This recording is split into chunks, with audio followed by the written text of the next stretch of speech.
We had issues to deal with. The country had to be set straight. Finance bill had to be sorted. And that's why we took a break. And now we're back. And first things first, before I even tell you who my name is, Gen Z. I have never gotten a chance to thank you as your mother, as an older Gen Z. As a millennial Gen Z. Mi musijaribu kuniambia ati mimi ni mzee. I am part and parcel of you people. You did an amazing job, and welcome to the D Experience. My name is D Presenter 001. You get a chance to watch me on my page live, the D Experience, so kindly follow. And I have a guest in the studio. Karibu. Thank you. Move closer to the mic. She's a talkative person, so saya situlete ati thank you. Brechy's Kitchen is in the house. Yeah. Thank you so much. Thank you for making time, looking amazing, looking beautiful. And congratulations. We will talk about that later. Yeah. But receive my congratulations.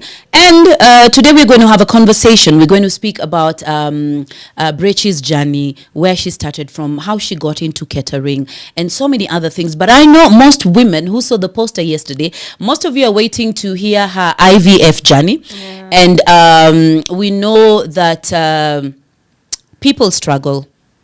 Babies are a bundle of joy. Every woman wants that cry in there. Much we go through as women, there's so much that women have not shared. There's so much that we do not talk about. Yeah. And when you get a chance,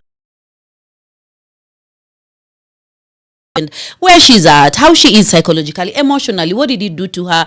It is a privilege, and we appreciate, because we are also sharing with someone else who needs the information. Yeah. We are also educating our fellow women. We are also telling you we have your back. It's not only you who's going through this. So Brechy, karibu. Lakini kabla tuingie kwa history, tunataka kuongea leo. Elizabeth Mokoro, good afternoon mama, good afternoon pastor. I love you. And they are fighting you because you are good at what you do.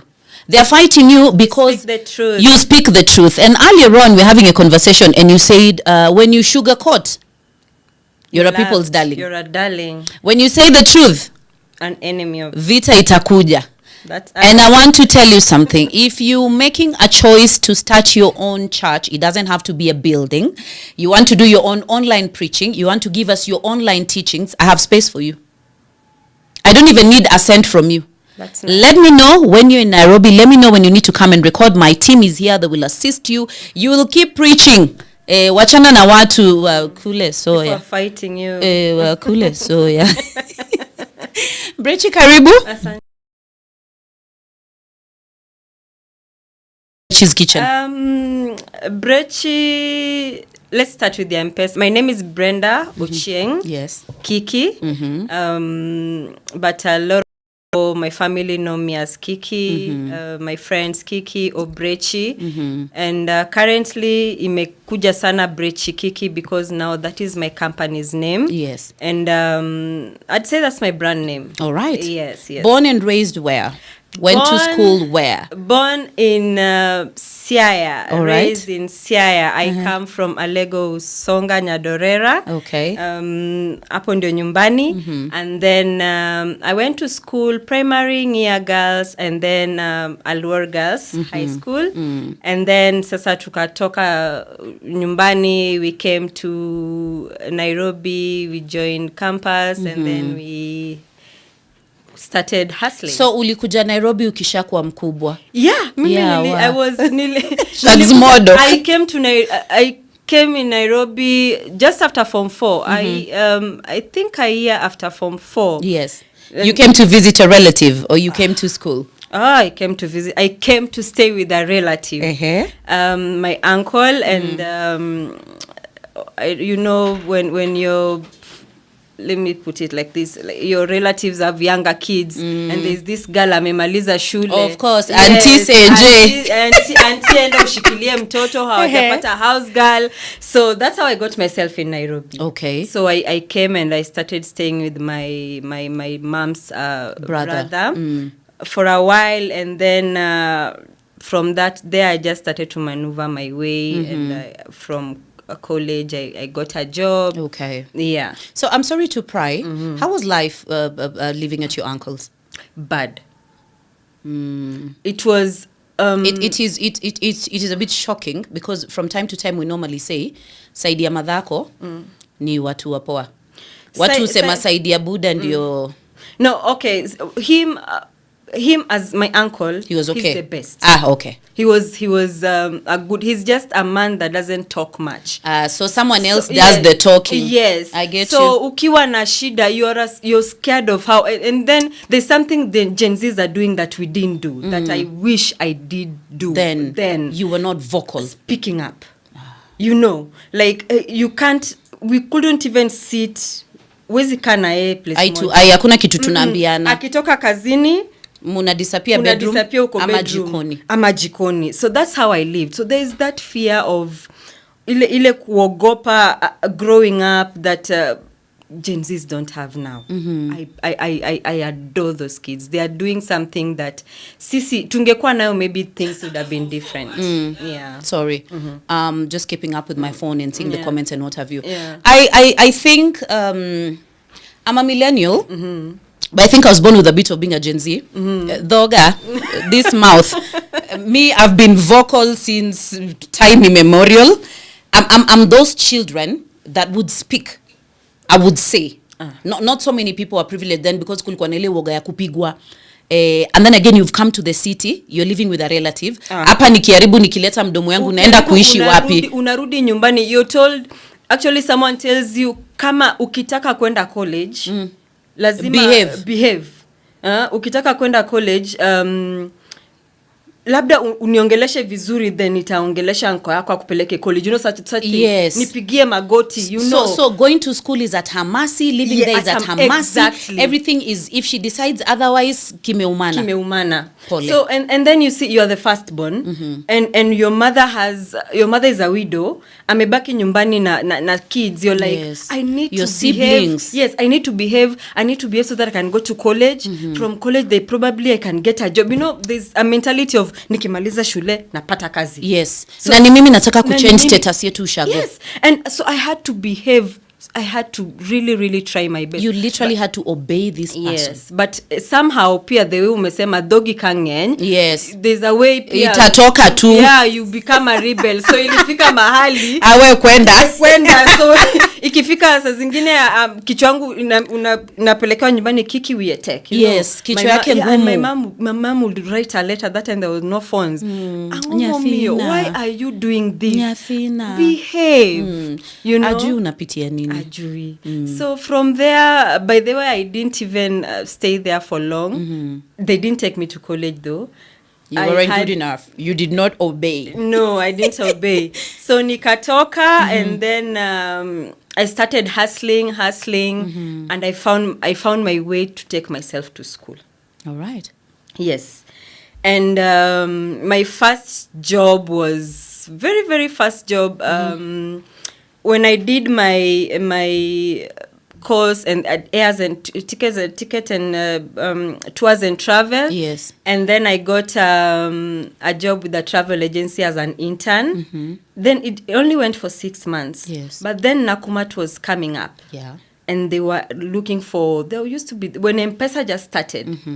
So this lady comes and tells me their boss is hiring. But I'm like, mimi nimegraduate, you know, nitaendaje kufanya kazi kwa M-Pesa. And then she was like, Kiki twende, watalipa vizuri. So that's how I started. So after the internship at the travel agency for like 6 months, and then I worked for Nakumat M-Pesa for like a year. And then now I got another job with an airline. I was at a travel agency, then another airline, and then another airline. So I worked for a few airlines and travel agency until now when I quit my job and I started my business. Yeah. Awesome. What year are we talking about? You quitting the job and starting your business? What business are we talking about? Okay. Actually, I did a few businesses when I was still employed.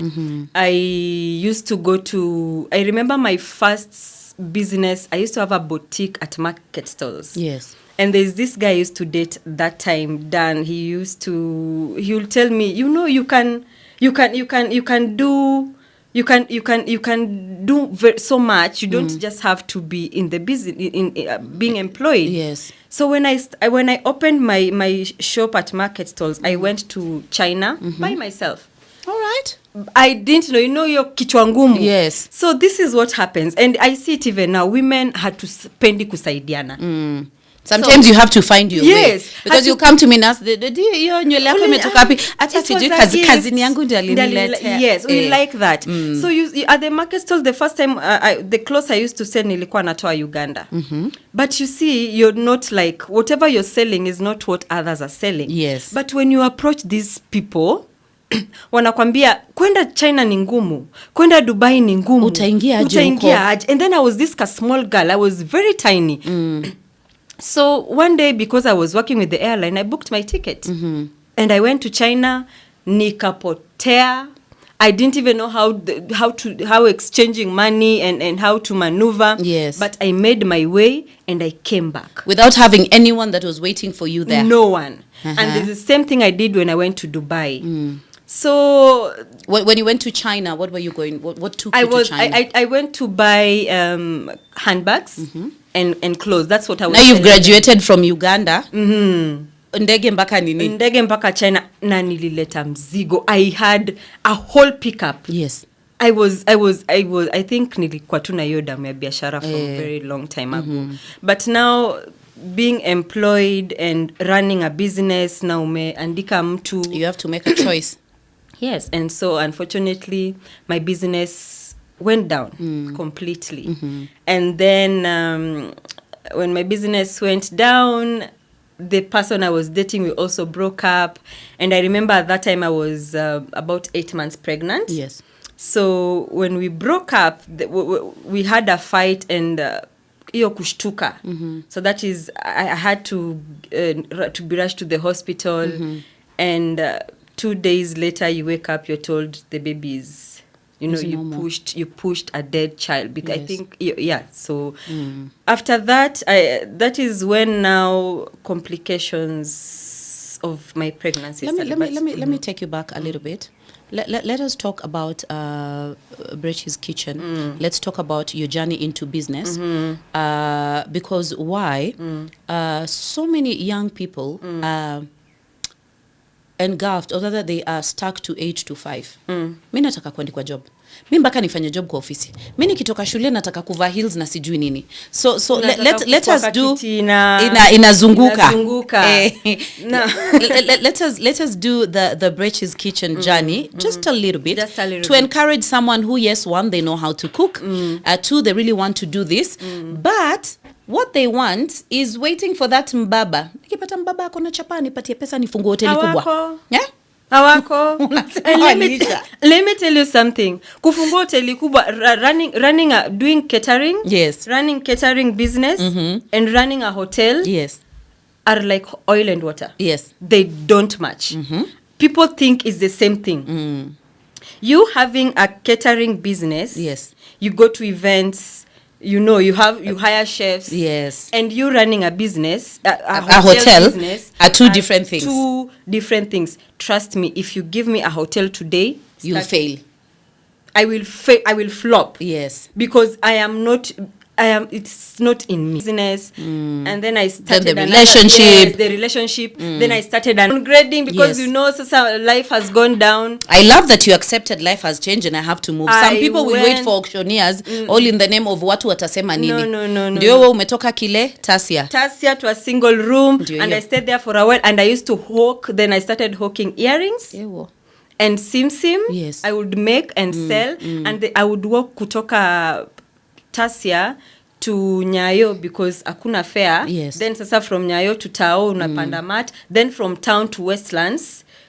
Ulikuwa unauza Westi? Yes. Because na huko ndo sasa I also don't want to go to town. And when ulikuwa unafanya na biashara. Wanakuona huko na hapo ume na to earrings you're working. Earrings are Dubois. Yes. Naenda Westi narudi. So from there again now I got another job with another travel agency. Yes. Oh, see God. Yes. Na masimsim zako umerudi kwa office. And you know, please tell me you continued carrying the simsim to the office.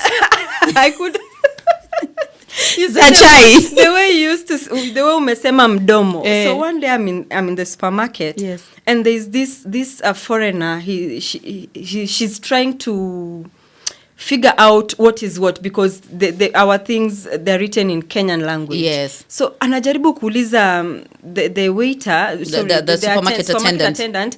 Ati, how can I, what is nduma? Because we write it nduma. Nduma is nduma. Nduma is nduma. Yeah. So this guy is like yam or potato, So I just went and said, can I help? Yes. So I helped her shop. Nilikuwa kwanza nimechoka. I'm trying to get malai.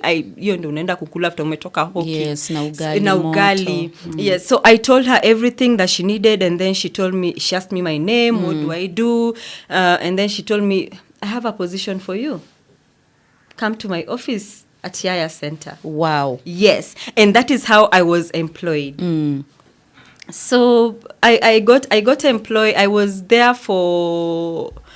Now, when I got employed at this office, Facebook had already started. There was a cooking page. Yes. Ideas on cooking. Yes. So I would cook food, you post, and people are telling you, oh, wow, it looks nice. But previously, I would cook even for friends. Yes. So mtu akiwa na birthday, I tell them, let me come and cook for you. Then you'll sort me. You'll sort me. So let me say that is where my catering business started. Yes. Because you don't have to wait to have a lot. I would go to...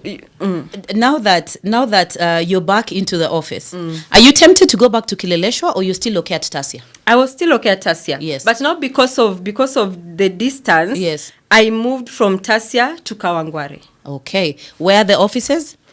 So the offices were at Yaya Center. Okay. Kawangware is closer. It's closer. Okay. So Kawangware, we've gone into how many bedrooms?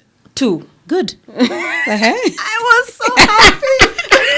Umetoka kwa self-confused. Unategwa na extension cable, unaangukia githeri na G-flash. And my happiness was like, sasa mom akona bedroom yake. Yeah, when she comes. In my mind, anything I would do it, I had my to mom. Mom has to be there. Yes. So when I moved to Kawangware, now it was karibu, and I could cook. And when we have... and my friends, actually, my first job I got, a bigger job, was from a friend online. Yes. She used to work with DHL then. She was the HR of DHL. So she tells me, Kiki, nitumie menu. And you start panicking. This is something you've never done. Yeah. Unafanyanga tu zile kidogo chapo stew, packed lunch you send. So I sent Carol this menu, and the invoice was coming to 1.8 million. Hapa uko like nimeji overcharge. Yes, let me tell you. And there is something I learned from that day. Sometimes we really, really undervalue ourselves. Yes. When I sent her this menu, she was like, sawa, you're even cheaper than whoever did it for our previously. I was like, yeah. And mimi I was karibu nilikuwa najikojolea 1.8 million. Yes. So that is my biggest breakthrough in business. And I still did it for a while. Yes. Because when I got this money after the event, I was like, mama najengea nyumba. Yeah. Oh. So all the profit, hata simu sikununu. I remember the only thing I bought was some cheap, very, very cheap wig that I was, after, from the whole profit. Ukajibaya synthetic. And everything. I told my mom, the moment I was paid that money in my account, tafuta fundi. And the money came without stress. Pesa yako yote ndio hii. Every single thing. And Caro, I had not done planning. I had never done any other kind of event. Yes. But Caro this was your first big event. My first big event. Caro told me to do catering, bring for them MC, bring for them entertainers, do alcohol, bring them tents and chairs. Yes. And I would say this is a friend that believed in me. Yeah. I didn't even believe in myself like that. She has never seen you go this big, but at the back of her mind is like, Kiki will deliver. Yes. And Shoka, I had never met Caro. We just used to talk online. Yes. Social media. And actually, the first time we were meeting was on that event day. Yes. So you tell mommy, manfundi. Tafuta fundi. Yes. And during that time, 2018, is when now mom started getting very sick. Yes. And then she was diagnosed with cancer. Pole. So unajenga nyumba, but you also anakuja madawa all on me.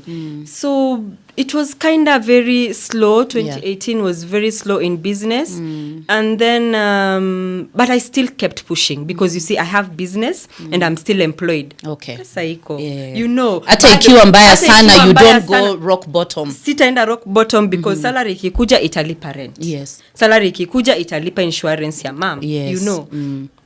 So 2018 when now mom became very sick, nyumba beko karibu kuisha. So because I remember mom aliingia kwa nyumba 3 months and then she died. Pole. May she rest in peace. Yes. So that is now end of 2018. Come 2019, my friend Pauline tells me, Kiki, kwani ni pesa ngapi unalipa uwezi pata kwa event? You always tag her. Yeah, Pauline Kinja. She's also a very good caterer. Yeah. So she tells me, jokingly, Kiki acha ujinga. Ni pesa ngapi nini unapata kwa ofisi? Ni pesa ngapi ofisi na kulipa uwezi pata kwa event? And then I sat down and I was like, one event gave me 1.8 million. Yes. And you were green about it. Yes. Now you have the idea, you've done one. Yes. So the next one will be easy peasy. Very easy. So 2019 November is when I quit my job. Yes. And when I was quitting my job, I was fully booked for 2019 to mid 2020. Almost September. Look at God. Fully booked. Everything on social media. And some clients, and 95% of my clients, I don't even see them one-on-one. We don't even do meetings. Simu, they pay, I deliver, I go to event. Mostly wale sasa wale wa siezi lipa pesa before delivery. We also have those kind of clients. And we respect their views. Yes. So when I quit my job in 2019, and then I got fully booked, I had so much money in my account. I said, okay, because the bookings were so many, I sent for goods, my chefing dishes in China. Then what happened? Ukaoshwa. COVID. Oh. I thought ulipigwa bafu chafu. COVID happened. Catering staff are here. Yeah, catering staff are here. Yes. COVID imeanza. Hakuna biashara, kila mtu akae kwake. Like no gathering. Yes. So your phone is stressing you. My phone is stressing me. Just tell them we'll share the whole video on your page. It's okay. So COVID imekuja, no gathering. Some clients are like, "Hi Brenda, refund." Because of COVID, we are no longer having this wedding. We are no longer doing the 300 packs. We will only do 20. And our house is big enough. Yes. We will host. That was the worst time. The worst. And I think from COVID is when anyone, or I'll speak for myself and a few business friends that I know, that is when we got to so much debts. Because umetumana mzigo ya almost 4 million. It's not your money. Okay? Yes. It's money. You're buying this glass because you want this event to be perfect. Yes. But now the event you wanted to be perfect, that you bought this glass for, is no longer there. You get? So we refund when another client pays, or some money zilibaki. You pay one. You have to have a sit down with them, tell them enyewe, and be I was very honest. You explain. I remember another client, when she called me, she said, Brechy, aki sasa event, nikwambia aki masi mimi, sina pesa yako. Yeah. Na si ati nimekula. Na si ati sitakulipa. Na si ati sitakulipa. Pesa yako nilitumana mzigo. China. Yes. No one really knew this would happen. So let's agree on how I'm going to pay you back. And she was okay with it. Also some during that period, some couples split up. Yes. So many. It was a testing period. So someone calls and tells you, "Hi Brechy, me and Mr. we are no longer together. So how about the refund? Hakuna harusi." It was hard. But here we are now. Yes. Were you able to sort these people? I was able to sort. You have to sort everyone. If you want your business, there is nothing I fear as Deni and being slandered on social media because ulikula pesa ya mtu ya biashara. Heri mimi di unipatie 500 yako and then tuende huko social media tunaanza tuvurutane mimi na wewe tunajuana. Yes, but my business, that is like tarnishing a child. Yes. You know, and you don't touch a child. So I tried so hard to stay afloat. I paid deni zangu zote. Yes. All right. Now, I didn't tell you how I cooked for DHL kwa nyumba yangu ya Kawangware. Ile sasa 2-bedroom. The 2-bedroom. It's 3rd floor. Because I don't have a kitchen. I don't have a commercial kitchen. Yes. And I would use my sitting room as my kitchen. I bring in all the chefs. The food. Tunapika hapo. This is our playground. This is our playground. And sometimes they would even have to sleep there. Kama tuko na a very early event in the morning. Yes. I tell them kujeni mulale kwangu. So I have male chefs. Inabidi when I go to my bedroom, I lock myself because I'm a woman. I'm alone. Yes. I'm also very scared. So tunapika kwa nyumba. I deliver chakula, and I think I got a few office contracts still in that my Kawangware house. Yes. And that is where I started. Mimi nilianza kwa nyumba. I've seen photos on social media. And my utensils I even bought a double decker specifically for that. Yes. You know, double decker will now create space. Unaweka vyombo zingine chini, zingine katikati, zingine juu. And I stayed there for like 2 years. Yes. Almost. So this house came and it came with blessings. It did. Yes. It did. The only blessing it didn't come with was mom getting very sick and then mom passing in the same house. But bado tu ni ya Mungu, you know. And everything happens for a reason. Yes. So Kawangware is where my office is still there. Now tulihama kwa hiyo 3 bedrooms. I got a big space for my kitchen. It's like a hall, 2 halls. Where you guys cook. Where we cook. And then we have the 2nd floor where I also have a place where my people sleep. Yes. Now, we even have... So there's no stress that to an event overnight, no. You guys have to go and come back? No, akuna. I have 6 rooms, 3 for ladies, 3 for the gents, and when they come... Now this is where we cook. Where we cook, mtalala kule juu. Behave. You tell them behave. Unaweza pata na baridi ya Julai. Baridi ya Julai mtu anaanza kusonga ugali akitema mate hapo kando. Kumbe mtoto mpendane baada ya kazi. Kidogo mtu yeye anaitwa Brechy. Alipatikana kwa Brechy.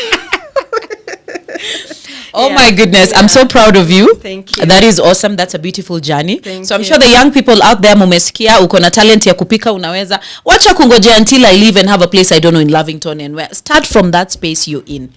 You remember I made chapatis. Now that we've talked. It was COVID time. COVID time, then I was on radio at Media Max and we were slashed a whole 50%. Wow. Yes, CEO was like, see mimi nilileta COVID. Okay. Kampuni pia ina struggle. And I was like, what do I do? How do I recover this? Anyway, I'm digressing to my story. Anyway, I also cooked. So yes, na kwa nyumba na boda alikuwa napelekea kina Kwamboka Mukeira chapati kina nani. From the house and I was still on radio. So that is like people will talk. But mimi nimejisort. You're making your money. Yes. You're paying your bills. And all right. Yes. That is the business side of Brechy's Kitchen. If you have catering gigs, if you have a wedding, if you have a birthday, name it. Now she's fully stocked Viombo. You should see when she does the display. Hey, you need to follow this chick's page, Brechy's Kitchen. She'll sort you with everything and anything when it comes to events. Congratulations, babe. Now let's get to the journey of... do we call it reproduction? Yeah, trying to be a mom. Trying to be a mom. Take us through that. It's easy and hard. Yes, at the same time. Actually, it's something I've never been able to really voice it. Yes. Thank you for giving us the chance to be the first ones to have you talk about this. Thank you. So my first IVF journey was in after I lost my first child. Between then and now me wanting to do IVF, I had about 3-4 miscarriages. Yes. And it was draining. But I'm an African child. Yes. I am the firstborn. And all my young ones have kids. All of them. So and even my friends, you go out, everyone has a child. Yes, it's Sunday. It's Sunday.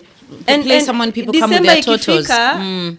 You're the loneliest. Yes, shule zimefungwa, watu wamejeza Shule watoto wao kwa zimefungwa, watu nyumba. wameenda nyumbani, or Kiki, we are not able to meet you because tunaenda, so Family thing is, but that beside the point. I know childbirth is not for every woman. There are some women that are okay not having children, and we respect that. Yes. Then there are women that really, really want to have kids, yes, but they are not able to. And if they are able to, it's not easy. Yes, it comes with a lot of complications. Yes. So there is where I fall under. So my first IVF and your first pregnancy. Yes. How old was it when you lost it? 8 months. 8. Oh wow. It's a full-grown baby. I pushed a grown baby. Yes. Pushed, but now stillbirth. Stillbirth. The complications. Akatoka alikuwa ameaga, and then after that, a few pregnancies, about 3 or 4. The gynecologist that you're seeing then, after having the baby, what exactly did they point out that now after this first baby that we lost, you're not able to carry the pregnancy to term? What was the issue? Weak cervix. And then at some point there was also blocked tube. Yes. Okay. And then I remember there's a time I visited my mom, and she had already started being very sick, and she didn't recognize me when I got home. So she was at my grandmother's place. So I tell her, Mama, Biro. I'm here. Then she's like, Enga. And Stella is my sister that follows me. Yes. Ati mama, donge Stella unkode, with Stella muko naye nyumbani. It's Kiki. Yeah, it's Kiki. Ati, oh. And then she asked very weird question. How old are you? Totinde inga higniadi. This is, my mom is someone that she remembers every birthday, every progress that you did, and dates. Yes. But sickness made her start forgetting. So I tell her my age, and then she's like, Nithindo poko biro. Watoto bado. Watoto bado. So I tell her, Mom, bado lakini nitajaribu. Yes. Then she told me one word that until I carry it in my heart until today. Kataka you're a dark tech. Even if having a marriage or marriage life is hard, Have a child. Get one. Yes. Get one that will wash you the way you wash me. Get one that will clean you the way you clean me up. And that thing stuck in my head. I know sometimes people might call it black tax or something, but having a child in my mind was like, it will now make me not feel very lonely. Yes. You've seen being your mother's daughter. You've seen how she was with you and your siblings. You've seen, even when she's telling you this statement, even if marriage does not work, hata isipokuja, have a child that will take care of you as you take care of me. Yes. That most definitely is not about to leave your mind any other time. It will You never. are taking care of your mom. And how beautiful is it that later you have your own that is going to take care of you? Thank you. Yes. What does this do to you? So I had started business, and I'm also employed. So I visited IVF center at Upper Hill. Yes. This is after the miscarriages? Yes, after the miscarriages. Hata nilikuwa nimeachana, I'm like, no more kids. I'm tired. Stucky. Yes, stucky tena. So I visited the hospital at Upper Hill, and I got all the process, and I was told it will be around between 600 to 650,000. You're saving for IVF like you would save for a car. This is how badly I want a child. So from there, I walked to KCB Bank and opened an account. Let me take you back a little bit. This person you're in a relationship with, this person you've had these miscarriages with, still with you? No. They left group. Yeah, that one they had left a long time ago. So this is just me. Yes. I don't care whether the relationship is there, but I'm going to be a mom. Okay. Ule mwenye atanipenda, whoever will love me with this child. Yes. That was in my mind. That's what was in my mind. So when from Upper Hill, I go to KCB, I open an account, and I standing order. Every single month, lazima hii pesa iende hapa. Yes. But now it was 600 to 650 was just for them. Kuna bado nitty-gritty. There's still more to be used. There's still more to be used. Which I did. 650 ni ya daktari? Yes. Na nurse akiangoa. Hizo Scrubs, crocs, koso zao. Vitu zote. Needle. But this process was very, very painful. Painful in such as this money, you can use it for something else. You get 600 is not small money. It's not. And this is kitambo. This is like uko 2017, 2018. It is not small money. You're like, hii pesa probably hata ningeiweka kwa biashara. Because other women, you just drink it and you're pregnant. Figure speech. Sips water. You better not get me pregnant. I'm done. It's easy for other women to just get pregnant. I hear you. Very easy. So I love you. Yeah. One night stand. I have a friend who always says, Kiki, mimi nikitoa tu hii. Nikikaa mbaya. Kesho niko na ball.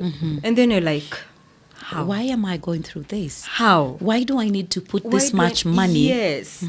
And I went through the process, the medication. It is bad. Break it down for me. Like you're put on meds. Okay? You're put on you do some tests. Yes. They have to test your blood group, the vitamin D's, hizo vitu zote. It's been a while, so probably nitakuwa nimesahau hizo rhesus factor, hizo vitu zote.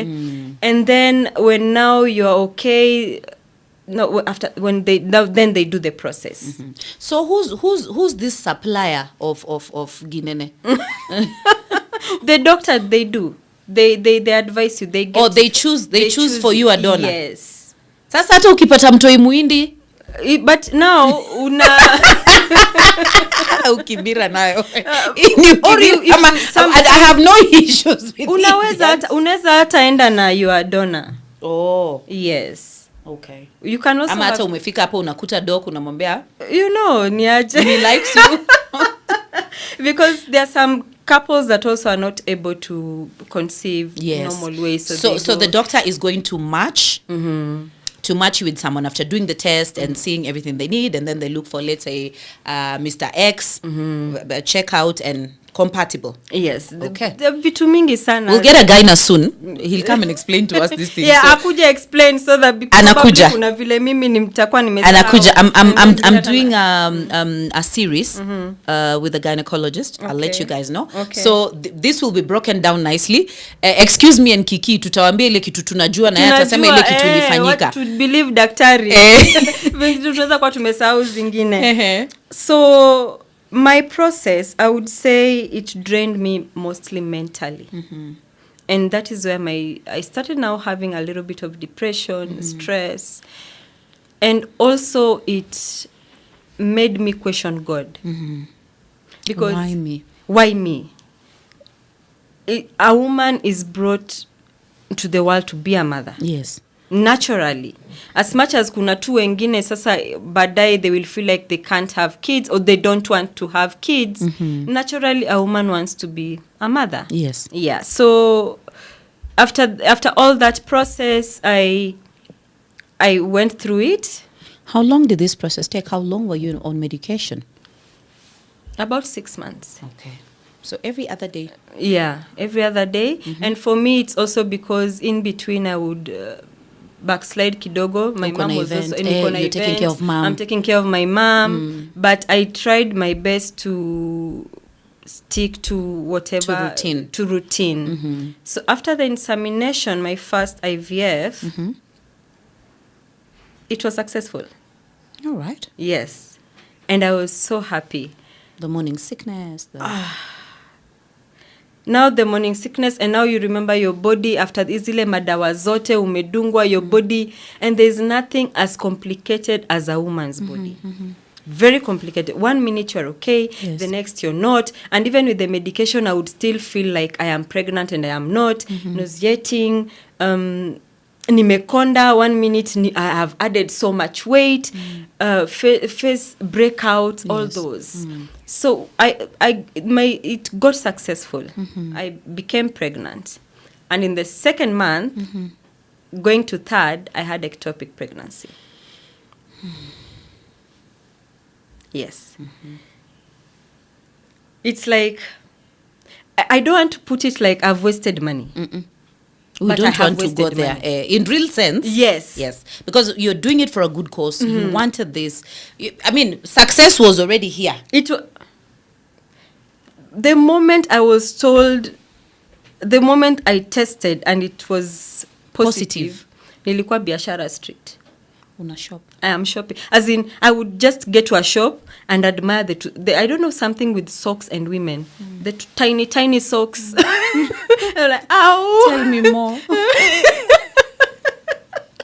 Unaangalia the two socks, you're like, at a fit up, and then the mittens. Yes. And a kabib. Two and, vests. Yeah, two vests. Mommy's favorite. And I bought like 3 or 4 and I went with them home. Have you told anyone? I didn't. I hadn't told anyone. Because I was just about to go to typical African. Yeah, Macho kuna mtu yao, aliambia. mudomo yake. And this is the first time I'm talking about it. Thank you. I never ever told anyone, not the closest friends I have, or mom or grandma, no one. Because also you don't want to be stigmatized. Yes. The African us, How do you go explaining? Nimeenda sijui nimetoa 600,000. Hakuna mtu Na imeenda. tulikuwa na yeye. Yes. Hakuna Forget mtu about tulikuwa na- imeenda. Oh, hakuna mtu. Kwanza my mom would have been odonjonadi. You know, ere ngano. Enja kanye.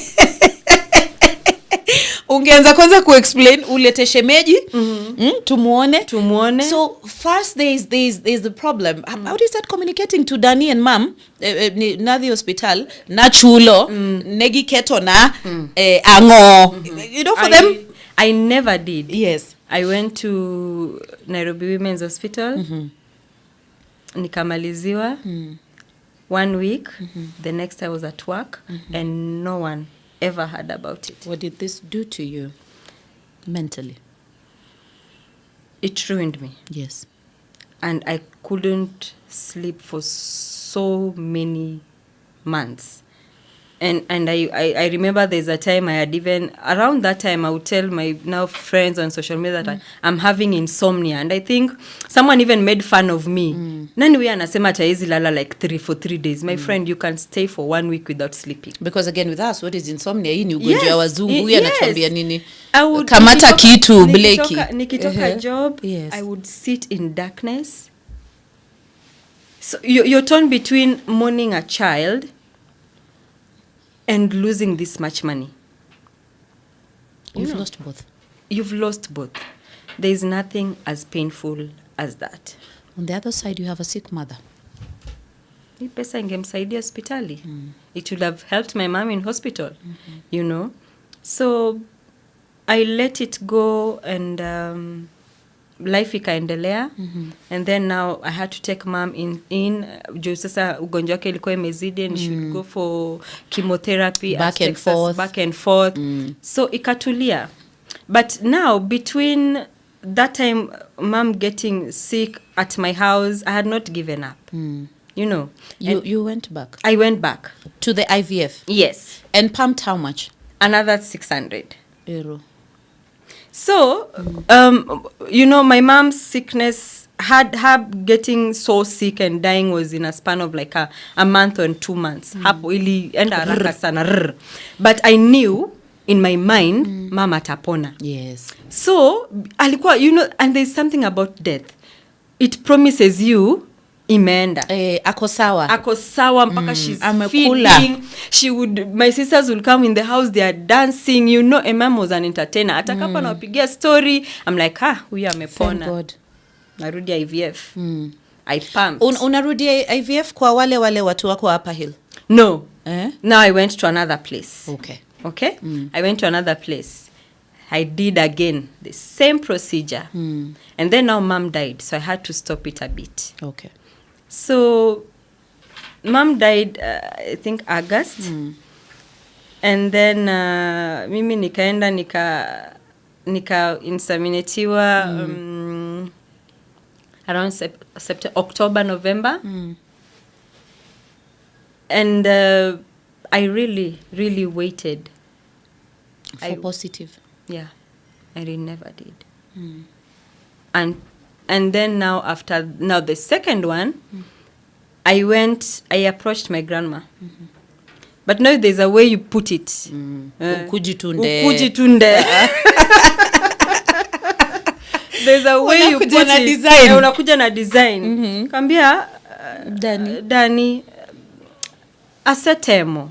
You know, asetemo. I have been trying. And it's not working. And there's even a way I tried. I told her a lie. I told her there's someone I met that really wanted to have a baby, but it didn't go through. Okay. You know?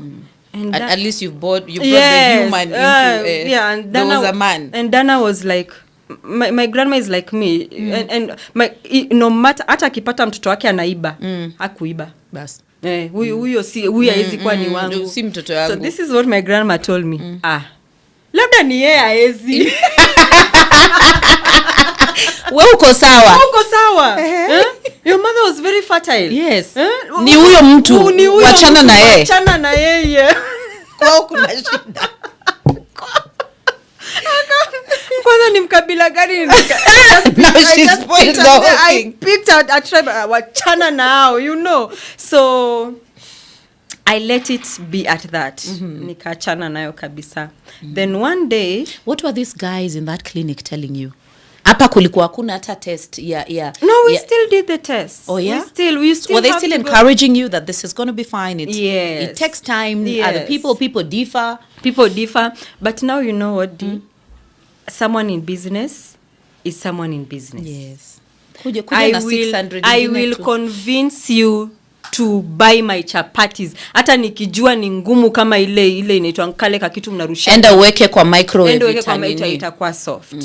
So this is somehow because from the test, I don't know how to translate these things. Yes. And sometimes I would tell him to translate to me like the tubes are blocked, but we have tried to unblock them, and now everything is okay. You know, all these things.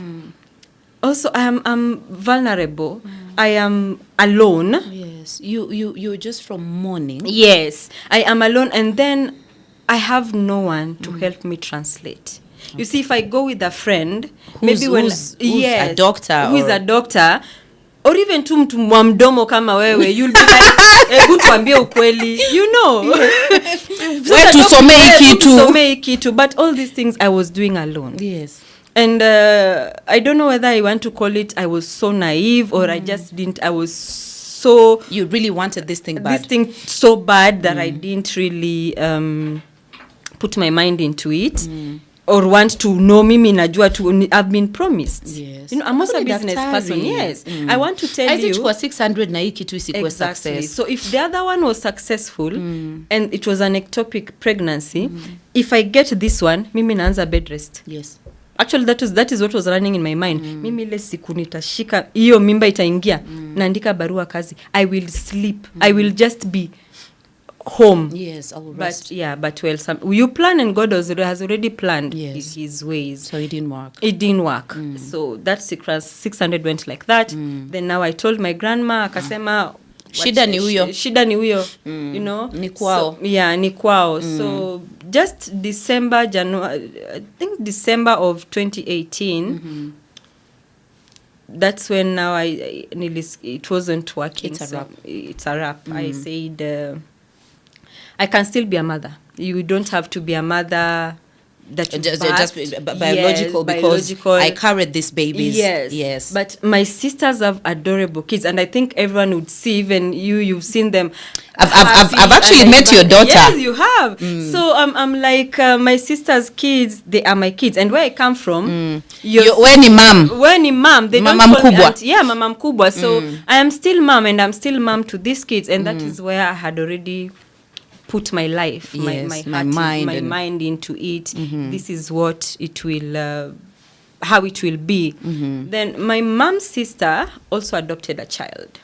So my grandma one day told me, Toki Tim, why don't you do like so and so? So yeah, now that's now a story for another time. But Yes. that's how my IVF journey was. It was draining, emotionally, mentally, financially. I doubted God so many times. So many times, because I would pray, I would go on my knees. I'm like, just give me one. Yes. Just give me one. So after all these miscarriages, the pain, and there's nothing as painful as a miscarriage. You know, a lot of people will speak about, with lack of knowing, will speak about women who have, a woman who has not had a baby, a woman who has had miscarriages, and of course put their mouth, oh, yakikuwa shule alitoa mimba, uyu. I've been told that. Yes. I've been told that. And actually relatives say that. Haikuwagi mtu wa mbali. Haikuwagi mtu wa mbali. I remember just when I was around 20 years, I used to have this very painful cramps, very painful, around that 1920. So I went to visit mom, and then this relative tells my mom, kwa nini unatolesha mtoto mimba?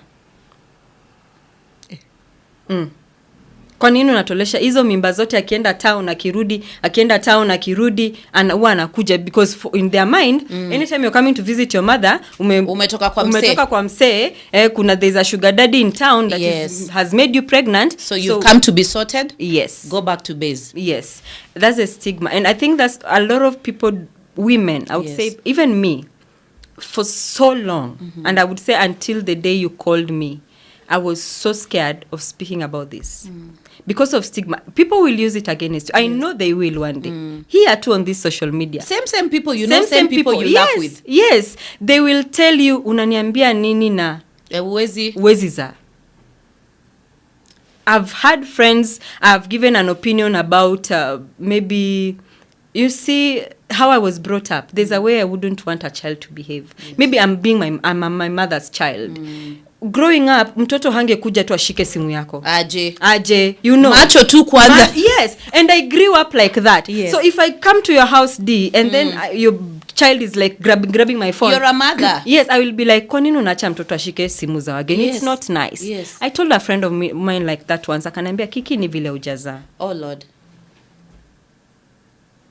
And sometimes when they say it in a way, like joking, like unajua ni vile tu. No, the hate is in the joke. The hate is in the joke. Yes, the message is loud and clear. It's hidden behind that joke. Yes, and that is why a lot of women, and I probably will speak for so many, it is shaming. I don't know whether there's a word like that, mom, shaming or pregnancy, something like that. We are so afraid. It's from the women to the men to the relatives. They will see you as not a full woman. Simply because you cannot bear children.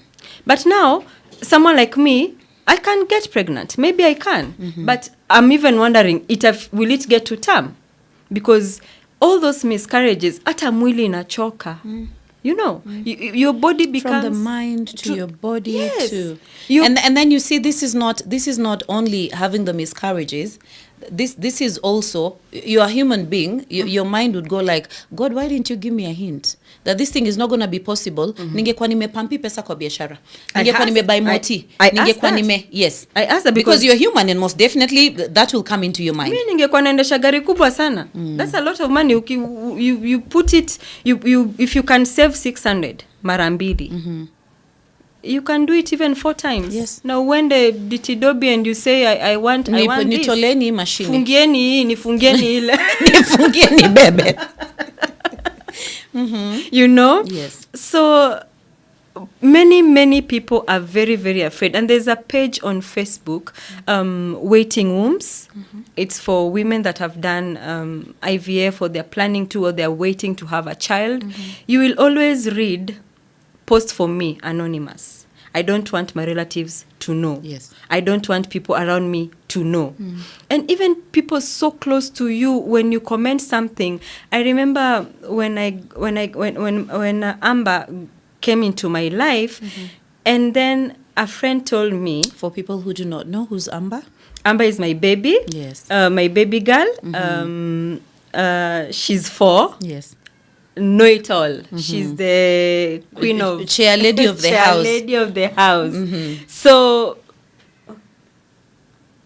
when Amber came into my life, and I remember I drove with her, and we went to see this friend, and she made a comment. Kiki, vile unaongelelanga watoto wa wengine. Sasa wacha tuone. And I was like, when I correct. Yes. Or when I say, nikikuja nikwambia di leo mtoto wako hebu hizo lines Leila. Ama Leila, kwa nini kwa nini anakula biscuit badala kwa anakula ugali? Yes.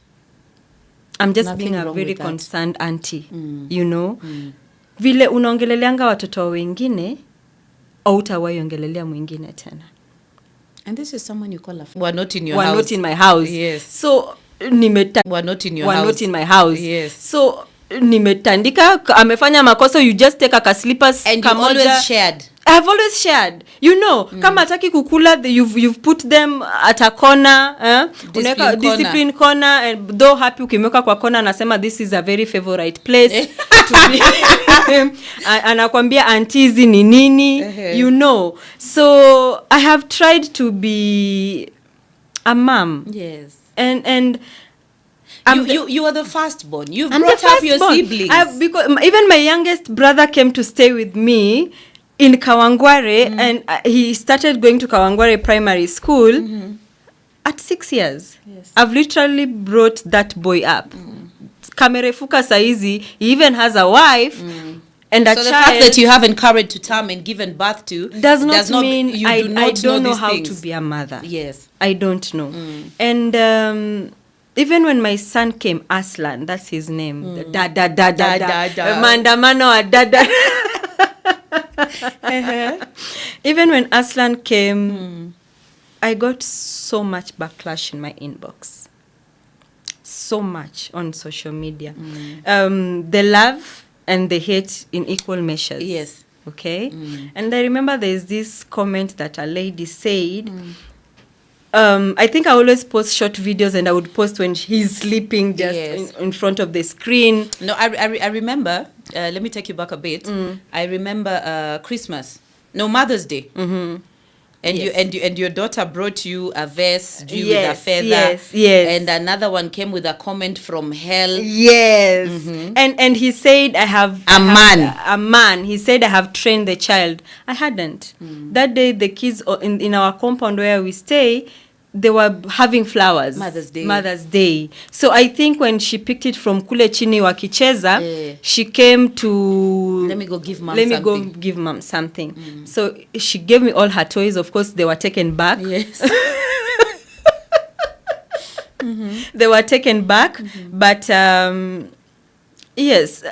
I am trying my best. So a grown-up coming to throw such a comment, you're like, nini nasumbua binadamu. This is just a child. Yes. And even on my inbox, I had posted Aslan ameangalia the screen. One comment was, usimweke kwa screen sana, atakuwa na cerebral palsy.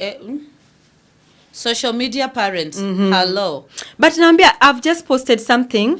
It's just a photo. Aishi hapa mbele ya TV. You don't know how long the child has been on the screen. Yes. Another one told me, funika mtoto. Yes. And it was so hot that day. And actually, the baby was fidgeting. When it's too hot, he's fidgeting. And ataki. But someone is telling me, funika mtoto because, and I feel like mimi nimeachilia kifo ya mtoto. Mwingine alisema nitapatia mtoto Alaska. Yes. Winter. But I know. And then another one kwa inbox akakuja akaniambia, unashinda umeweka mtoto chini, mahali alikuwa, probably alikuwa anabebwa. Huyu mtoto ametoka busybody children's home. anajua palio mtoto alikuwa. Huyu mtoto ametoka children's home, huko huo wanabebwa, please try and give them motherly love. I'm like, child, You know, sometimes nimekosea nani? you just need to bring these people on your wall so we can put them in their place. In their place. Leta tu to deal now perpendicularly, spiritually. Unasikiaga ulirogwa ujui ulirogwa kwa nini? Throwing this nonsensical comments. I mean, who asked you, Ngamopenji, who asked for your opinion? Yes. By the time you decided that these are going to be my babies, I already have a daughter, I need a son. You are ready. You know the know-how. So ready. And let me tell you something, D. Even if I had not gone through any process of having a child, Yes. if someone came and dropped a child at my doorstep, instincts za mama, it picks up. Naturally. Yes. Even if nikitoka tu hapa chini saizi niende, I pick a baby. Yes. There is always that instincts. Amekula. You know. Kujia Leila. Ako sawa. Kujia Leila. We want to leave that house for her. Come pick her. How is the motherhood journey? Okay, my life has gone on. My motherhood journey is challenging. Very challenging. It's something... A bit closer. It's very challenging. Yes. It's something, as much as I wanted to be a mother, kuna vitu I had not anticipated they would be the way they will. Yes. And I will give an example with my son. And each baby comes with their own Different shenanigans. Very different. I'll give an example with my son. Saizi tuko sawa. Very okay. You know, amekula vizuri. Anacheza. Ameenda akalala. The short naps, the 30 minutes. Yes. Then you go and pick him and fever is... Up there. You're like, what did I do? We were okay. I start asking my house girl, hiyo maji ulichemsha ya nan? Tulifanya nini? Ni diaper. You know, sometimes I don't know kwa nini akona fever and I did everything right. Sisi ndio hao. Hosi. Tuko Gertrudes. And then unafika Gertrudes. Amepona.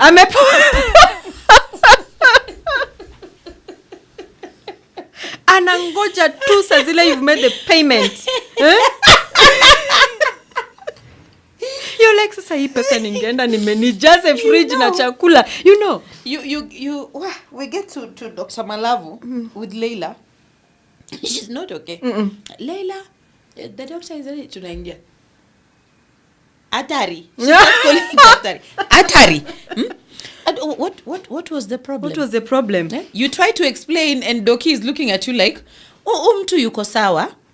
Maybe just an allergy. That is not alarming. Yes. Weight iko sawa. Kila kitu iko sawa. Ushapatia na kadi insurance. Nakwambia, and he waits. Ishakatwa. He waits. Sazili umeshapeana hiyo insurance hivi. Yeah. That you cannot run. Nirudisheni pesa yangu aumu tena. I wish you can say that, but you can't. Baby is okay. Baby is okay. And then 1 minute this diaper is very okay. Yes. The next minute it's giving diaper rash. Yes. It's not okay for him. Akona rashes. They are not diaper rash, but they are rashes. Yes. Nini zimetoka wapi? Yes. But all in all, yes, I have this joy that I didn't have before. That this noise is in your house. The noise in my house. Babies cry in this house. Yes. There's a time, I remember there's a time before now I had kids. Ningeenda out, I will only carry my dog. Ilienda wapi umbo yako? Aslan has allergy. So I had to get rid of. Yeah, I remember your dog. Yes. It was eating everything. It was ule alikuwa anakunywa mpaka uji. Wazungu wangekuston. Wangesema natesa umbwa yao. Uipatie uji mix unga ya omena. So you gave it away. I gave it away. And there's a time before the kids, nabeba to my dog. I go to a friend's place. Yes. And stay there for 1 week. Actually, it's Pauline.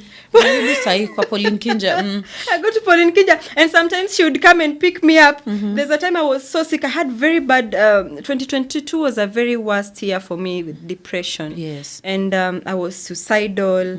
And she would come. There's a day she came and she found me passing out. I would pass out. Uko peke yako niko peke yangu kwa nyumba na dogi.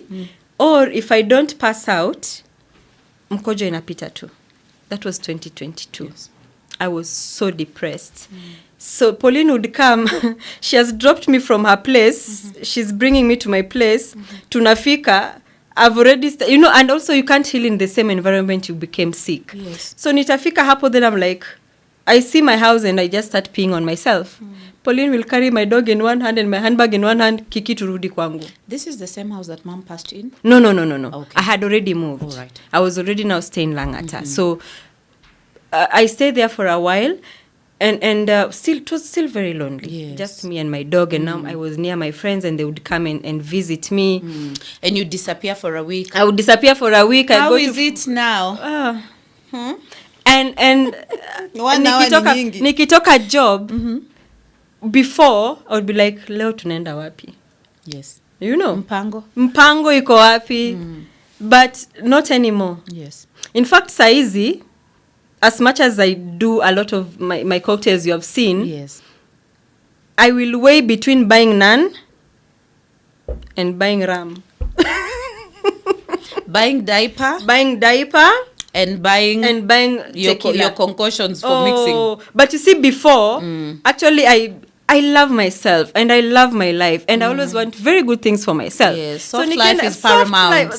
Nimeteseka sana. Siwezi kubali kuteseka. Tena ukuje Nairobi kama umemaliza shule. Hapana. When wa kukam. Mimi sisi ndo wale we only know afya center. Yes. Sisi ni wale hapo. Afya center tunachukuliwa hapo. Ama ukikuja na kamba, kaa uko chini tutakukujia. Yes. That was me. So but now life has changed. Even ushago sai when your background. Kila mtoto anapo example ya Kiki. Now, unfortunately ushago hawanijui. Oh. I'm a loner. Yes. And I would come from school. Yes, mimi nikiingia kwa nyanyangu, I am just, actually people know my mom as Mama Kiki, but they don't know who Kiki is. Oh. Yes. You're a loner and you're my friend. I'm a loner, like I keep to myself. Now that's another side people don't know about me. I'm an extrovert too. I am an introvert. Yes. I like, and that's why I do my there are specific people. Yes. Now you see, like you can Yes. dance rumba mpaka kesho. But now if it's someone that have never met me, you'll be there for 3 hours and I will not say a word. Hey. Yes. That is me. I am a loner. So I like keeping it to myself. Yes. So even ushago mimi nikiingia kwa nyumba ya shosh ni mpaka ile siku nitatoka. But my sisters, they are extroverts. How they are known, wanajulikana. And also, unfortunately, unasema they would use an example of you, they can't. Because there's also jealousy. Yeah. Yeah. And I remember us growing up, ukivaa longi. Umeharibika. And my mom, her daughters, as she gave birth to many girls. Yes. Her daughters, watu wakitoka town, wanaletewa the hand-downs, zile mango za kutoka town. The trousers, jeans, cousins umeletewa, unavaa trousers, and they're like, the whole village looks at you like, kwanza ameharibika. And then now you have the jeans and the braids. Ameharibika. Akona wanaume wengi. Yeah. But again, hawa watoto wenye wameharibika are the ones that even finish school. Where watoto wenye walikuwa hawajaribika walianza kuzana huko form 1, form 2, when some dropped school. Yes. You know.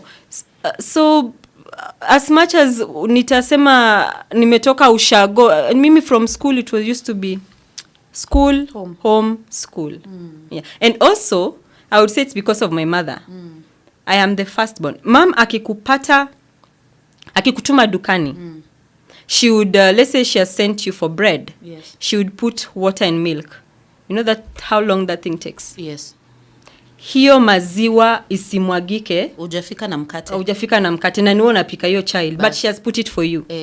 And if any boy would pass, hata tu kwa bomas, you know, the school ikifungwa, hao vijana kitu wanatafuta ni Kiki.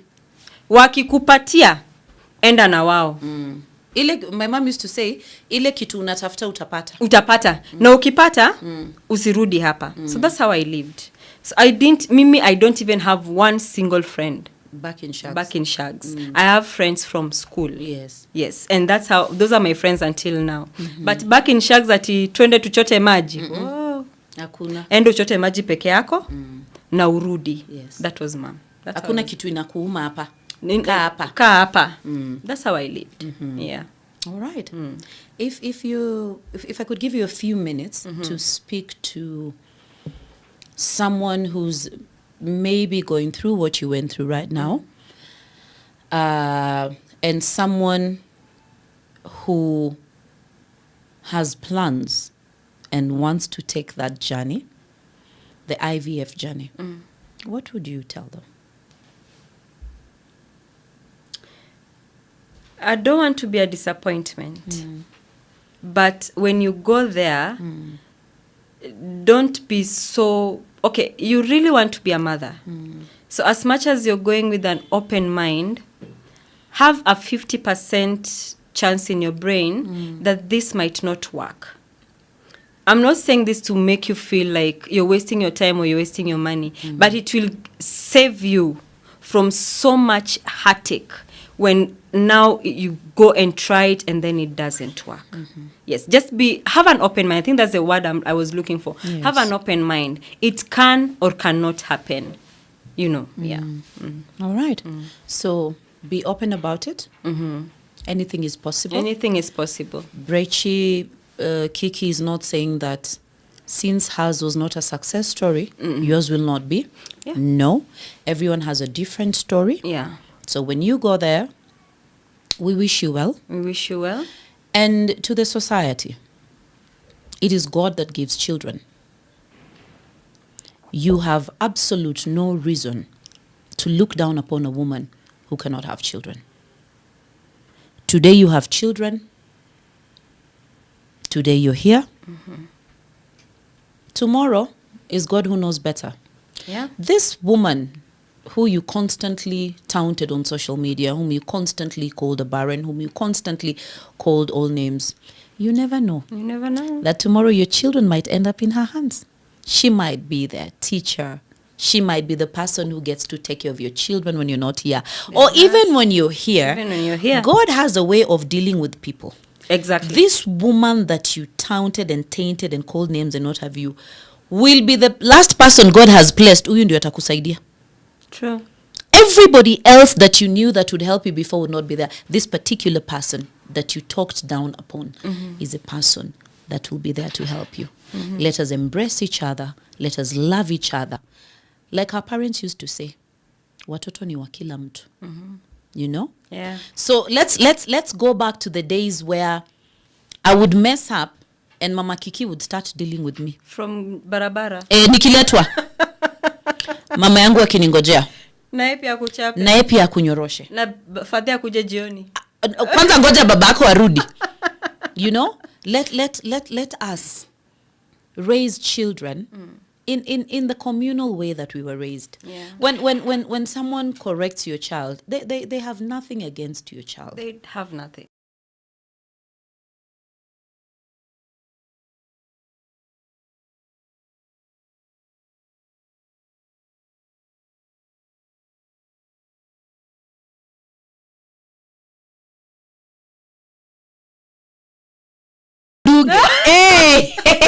Hey, Leila. iPhone ashika. I think you know your mother. So to every other woman out there that is praying for the fruit of the womb, may God bless you. God bless may you. it happen. God bless and you. any other way that you choose to have children, they are your children. Yes, they are. Yes, they are. Thank you, darling. Thank you. It's been awesome. We are hungry. Brenda Oching, we have not forgotten. Brenda Oching, we are here. Director, whenever you're ready, thank you guys. Have an awesome Thursday. See you tomorrow. Another lovely interview. It's the D Experience. I'm out.